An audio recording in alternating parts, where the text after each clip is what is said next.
కాకినాడ జిల్లా పిఠాపురం నియోజకవర్గం మహిళలపై అసభ్యకరమైన వ్యాఖ్యలు చేస్తూ ఏబీఎన్లో ప్రచారం చేసిన వ్యాఖ్యలను తీవ్రంగా ఖండిస్తున్నామని వైఎస్ఆర్సీపీ పిఠాపురం ఇన్ఛార్జ్ వంగ గీతా విశ్వనాథ్ అన్నారు. ఛానల్ యాజమాన్యంపై పిఠాపురం పట్టణ పోలీస్ స్టేషన్లో ఫిర్యాదు చేశారు. ఈ సందర్భంగా వంగ గీతా విశ్వనాథ్ మాట్లాడుతూ వ్యక్తిగత జీవితాలను లక్ష్యంగా చేసుకుని ప్రసారం ప్రచురించిన రాతలు పాత్రికేయ ధర్మానికి, సామాజిక నైతికతకు విరుద్ధమన్నారు. మహిళల గౌరవాన్ని తుంచే విధంగా రాసిన జుపుస్కాపర వ్యాఖ్యలను వెంటనే వెనక్కి తీసుకుని ప్రజాస్వామ్యానికి మహిళలకు క్షమాపణ చెప్పాలని కోరారు. మహిళల గౌరవం కాపాడడం సమాజంలోని ప్రతి ఒక్కరి నైతిక బాధ్యత అని, ఇలాంటివి మళ్లీ జరగకుండా తక్షణ చర్యలు తీసుకోవాలని సంబంధిత అధికారులను కోరారు. ఈ కార్యక్రమంలో వైఎస్ఆర్సీపీ నాయకులు రావుల మాధవరావు, గండేపల్లి బాబీ, తలిశెట్టి వెంకటేశ్వరరావు, వర్ధినీడి సుజాత, బత్తుల సాయిరాం, అడపారగు, ఉలవల భూషణం, సామరోదు లలిత, పితాని కాశీ, వజ్రపు బాబీ, చెల్లూరి లోవరాజు, ఆలీ తదితరులు పాల్గొన్నారు.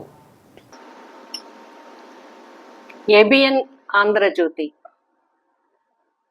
ఈ ఛానల్లో, ఈ పేపర్లో వీకెండ్ కామెంట్ బై ఆర్కే అనే ప్రోగ్రాం ద్వారా కొన్ని అవాస్తవ విషయాలను ప్రసారం చేస్తూ అందులో స్త్రీ జాతి మొత్తాన్ని అవమానపరిచే విధంగా, ఆడపడుచులందరినీ కూడా అవమానకరమైన విధంగా మాట్లాడి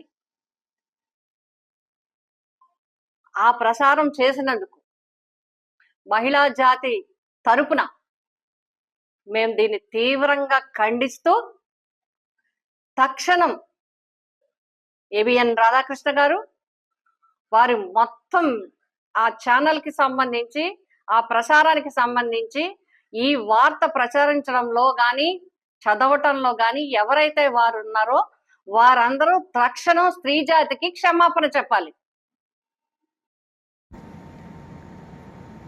ఫోర్త్ ఎస్టేట్ కింద ప్రజాస్వామ్యంలో, డెమోక్రసీలో ఫోర్త్ ఎస్టేట్ అంటే అత్యంత గౌరవనీయమైనది. ఎందుకంటే ప్రజలందరికీ కూడా, అది ప్రభుత్వం కావచ్చు, ప్రతిపక్షం కావచ్చు, అధికారులు కావచ్చు, రాజకీయ నాయకులు కావచ్చు, అనధికారులు కావచ్చు, వ్యవస్థలో లోపాలు కావచ్చు, ఏమైనా కూడా ఎత్తి చూపే అధికారం జర్నలిజానికి ఉంది. ఒక పోలీసు వ్యవస్థకి ఒక బెత్తం గాని, ఒక తుపాకీ గాని ఎందుకు ఇచ్చారు? ఈ వ్యవస్థలన్నింటిలో ఒక చట్టబద్ధతని ప్రజలకి కల్పిస్తారని. అలాగే జర్నలిజానికి ఎందుకు ఇచ్చారు అంత పవరు? నీ ఇష్టం వచ్చినట్టు రాయడానికో, మీ ఇష్టం వచ్చిన పదజాలంతో మాట్లాడడానికో, మీ ఇష్టం వచ్చినట్టు స్త్రీ జాతిని కానీ ఇతరులను కానీ అవమానకరంగా మాట్లాడడానికో మాత్రం కాదు.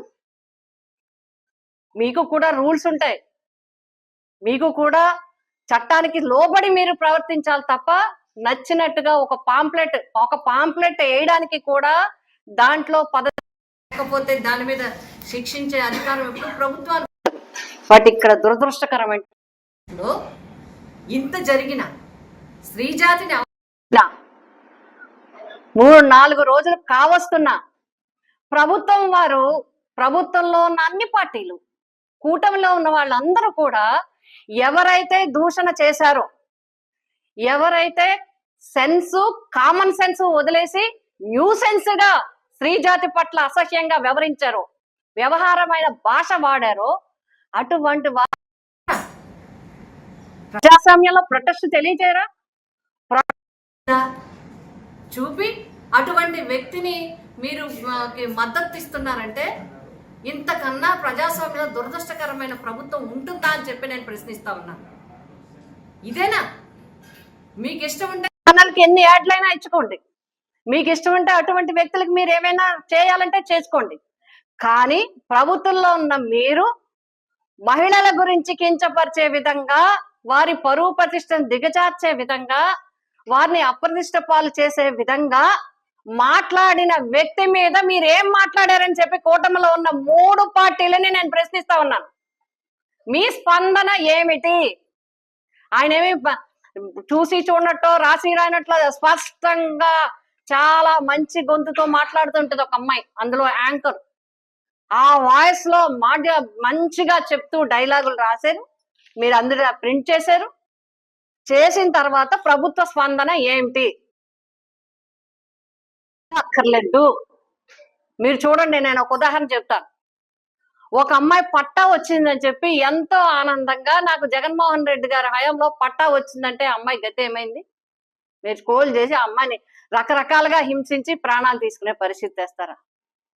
అలాగే మన స్కూల్లో కతిపూడి దగ్గర స్కూల్లో ఒక అమ్మాయి, బెండపూడి స్కూల్లో ఇంగ్లీష్ మీడియంలో బాగా చదువుకొని అమెరికా వరకు వెళ్ళొచ్చి ఆ అమ్మాయి ఇంగ్లీష్ లో మాట్లాడితే అమ్మాయిని మీరు ఇష్టం వచ్చినట్టు దాంట్లో ఇష్టం వచ్చినట్టు మీడియాలోని సోషల్ మీడియాలోని పెడతారా?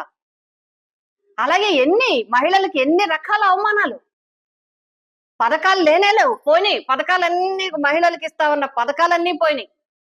పైగా మహిళలకు అన్ని రకాల అవమానాలు. ఇదేనా? మీరు జగన్మోహన్ రెడ్డి గారు ఉన్న కక్ష, జగన్మోహన్ రెడ్డి గారు అంటే అసూయ, జగన్మోహన్ రెడ్డి గారు అంటే ద్వేషం, జగన్మోహన్ రెడ్డి గారు గవర్నమెంట్ పోయినా జనం ఎందుకు ఉండాలని మీకు అంతులేని వేదన ఉంది మీ గుండెలో. అందుకే వస్తున్నాయి ఇలాంటి అప్రదిష్టమైన మాటలన్నీ. ఎందుకు వస్తున్నాయంటే మిమ్మల్ని మీరు మర్చిపోతున్నారు. జగన్ గారికి జనంలో ఉన్న క్రేజ్ చూసి మీకు ఏం మాట్లాడాలో తెలియట్లేదు. అందుకే ఆడవాళ్ళ మీద పడ్డారు. అసలు నేను ఒక న్యాయవాదిగా కూడా అడుగుతున్నాను, మీకు అసలు ఈ స్టోరీలో మీరు జగన్ గారు ఎప్పుడు సిద్ధంగా ఉన్నారు? ఇంకొక మాట కూడా చెప్తున్నాను, ఎక్సెప్ట్ ఈ మహిళల మీద ఏదైతే మీరు ఇచ్చారో దాన్ని పక్కన పెట్టి, మేము తీవ్రంగా ఖండిస్తూ దాన్ని పక్కన పెడితే, ఎస్ జగన్ గారి కోసం చావడానికైనా సిద్ధపడే క్యాడర్ ఉన్నారు. జగన్ గారి కోసం, జగన్ వెన్నంటే నడవడానికి క్యాడర్ ఉన్నారు. అందుకే ప్రభుత్వం పోయినా బయటకు వస్తే మీరు కాయలేకపోయారు, పోలీసులు పెట్టలేకపోయారు. ఏ ప్రోగ్రాంకి వెళ్ళినా మీరు రకరకాలు చూశారు, ఆపాలనుకున్నారు, జనాన్ని కంట్రోల్ చేయాలనుకున్నారు, రోడ్ల మీద గోతులు తీశారు, లేకపోతే పెద్ద పెద్ద అడ్డంకులు వేశారు. పెళ్లికి వెళ్తే వస్తున్నారు, పరామర్శకి వెళ్తే వస్తున్నారు. 10లో 20లో వస్తాలంటే 100 వేలు జనం, లక్షలాది మంది జనం వచ్చి ఆయన వెన్నంటూ ఉంటే మీకు బాధ కలుగుతుంది. అందుకు జగన్ పరువు తీసేయాలి, జగన్ గారిని చులకన చేయాలి. మీరు ఎంత చులకన చేయాలనుకుంటే ఆయన అంత ఎత్తుకి ఎదుగుతారు తప్ప. ఎందుకు అంటే ఆయన చేసిన పనులు. మహిళల కోసం మీరేం చేశారు? మహిళలకి అన్ని రకాలుగా అప్పుడు ఎన్టీ రామారావు గారు ఇచ్చారు ఆస్తిలో సమాన హక్కు, అట్లాగే స్థానిక సంస్థల్లో రిజర్వేషన్లు ఇచ్చారు. ఇప్పుడు తర్వాత జగన్ గారు ఇచ్చారు. 50 నుంచి 55% మంది స్థానిక సంస్థలు కానీ అందరికీ కూడా టికెట్లు ఇవ్వడం జరిగింది. అత్యధికంగా ఎంపీలు కానీ ఎమ్మెల్యేలు కానీ టికెట్లు ఇవ్వడం జరిగింది. ఇంక్లూడింగ్ ప్రైవేట్ కాంట్రాక్టుల్లో కూడా 50% ఇవ్వడం జరిగింది. నామినేషన్ పదవుల్లో 50% ఇవ్వడం జరిగింది. అన్ని రంగాల్లో మహిళలకి ముందు పెట్టడం జరిగింది. దిశ చట్టం తీసుకురావాలని, చట్టం రాకపోయినా చట్టంలో ఉన్న అంశాలన్నీ కూడా అమలు చేస్తూ ఎక్కడ మహిళ మీద చిన్న ఇబ్బంది కూడా జరగకుండా ఉండాలని ఒక తండ్రిలాగా, ఒక అన్నలాగా కాపాడడం జరిగింది. మీరేం చేస్తున్నారు? వచ్చిన దగ్గర నుంచి మహిళల్ని అవమానించడమే, మహిళల్ని అడ్డు పెట్టుకోవడమే.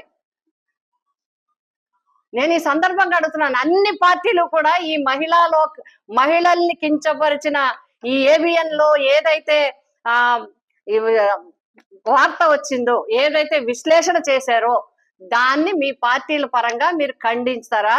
మహిళల మీద మీరు ఖండించలేదంటే, ఇప్పటికీ 4 రోజులు అయిపోయినా మీరు ఖండించలేదంటే మహిళలకి పట్ల మీకున్న గౌరవం ఏంటనేది అర్థమవుతుంది.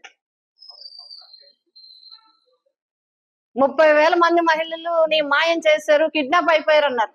ఏది వచ్చిన తర్వాత ముగ్గురునన్నా తీసుకొచ్చారా? పోనీ సెంట్రల్ గవర్నమెంట్ చెప్పింది, హోమ్ డిపార్ట్మెంట్ ఇచ్చింది, అసలు అలాంటివి జరగలేదని. లా అండ్ ఆర్డర్ ఎలాగుంది ఆంధ్రప్రదేశ్ లో అంటే ఆఖర్లో ఉందని చెప్పారు. ఆంధ్రప్రదేశ్ పేరులో మాత్రమే ఏపీ ఆల్ఫాబెటిక్ లో ఫస్ట్ ఉంది, చట్టాన్ని పరిరక్షించడంలో మాత్రం లాస్ట్ లో ఉంది. ఇంక్లూడింగ్ కేంద్ర పాలిత ప్రాంతాల కన్నా దిగువన ఉంది ఆంధ్రప్రదేశ్ అని చెప్పింది. ఎందుకని? ఎంత మంది మీద అత్యాచారాలు! స్కూల్కి వెళ్ళడానికి లేదు, కాలేజీకి వెళ్ళడానికి లేదు, ఆఫీస్కి వెళ్ళడానికి లేదు, పనిలోకి వెళ్ళడానికి లేదు, హాస్టల్ నుంచి పిల్లల్ని తీసుకెళ్ళిపోయి చంపేస్తారు రేప్ చేసేసి. తునిలో జరిగింది మన జిల్లాలోనే. ఇలా రకరకాలుగా జరుగుతున్నది. ఈ సరిపోవు, ఈ చూడటానికి ఒక్కళ్ళు మాట్లాడరు. హోమ్ మినిస్టర్ మాట్లాడరు, హోమ్ సెక్రటరీ గారు మాట్లాడరు, ముఖ్యమంత్రి గారు, ఉప ముఖ్యమంత్రి గారు, మంత్రులు ఎందుకు మాట్లాడరు? మీకు మహిళల పట్ల చిత్తశుద్ధి, మహిళలంటే గౌరవం, మహిళలంటే మీకు గౌరవం ఉంటే గనక ఇప్పటికే మీరు ఏదైనా సపోర్ట్ చేసింది. ఇప్పటికే ఇలా మహిళల గురించి మీరు మాట్లాడడం తప్పు రాధాకృష్ణ గారు అని చెప్పి ఖండించి ఉండేవారు. రాజకీయ నాయకుడు, అధికారంలో ఉన్నవాళ్ళు, కేంద్రంలో రాష్ట్రంలో ఉన్నవాళ్ళు ఒక్కళ్ళు కూడా దీన్ని ఖండించలేదు అంటే మహిళలకి అగౌరవపరచడం అందరూ బాధ్యులే. అందుకే మేము ఈ సందర్భంగా పిఠాపురం నియోజకవర్గంలో వైఎస్ఆర్సీపీ కుటుంబం మేమందరం కూడా ఈ వార్తని ప్రచురించినందుకు ఏబిఎన్ రాధాకృష్ణ గారి మీద, దీనికి బాధ్యులు ఎవరైతే ఉన్నారో వారందరి మీద చట్టపరమైన చర్యలు తీసుకోవాలని చెప్పి పిఠాపురం పోలీస్ స్టేషన్ లో మేము కంప్లైంట్ కూడా ఇవ్వటం జరుగుతుంది. అంతేకాదు రాధాకృష్ణ గారు నిజంగా గనక ఫోర్త్ ఎస్టేట్ ని గౌరవించుంటే పొరపాట్లు ఎవరికైనా జరగవచ్చు. మహిళా లోకాన్ని కించపరిచింది మామూలుగా కాదు. మీరు తక్షణం మీరు రియలైజ్ అవ్వండి. మీరు రియలైజ్ అయ్యి స్త్రీ జాతికి మీరు క్షమాపణ చెప్పాలి. ఇది మా డిమాండ్.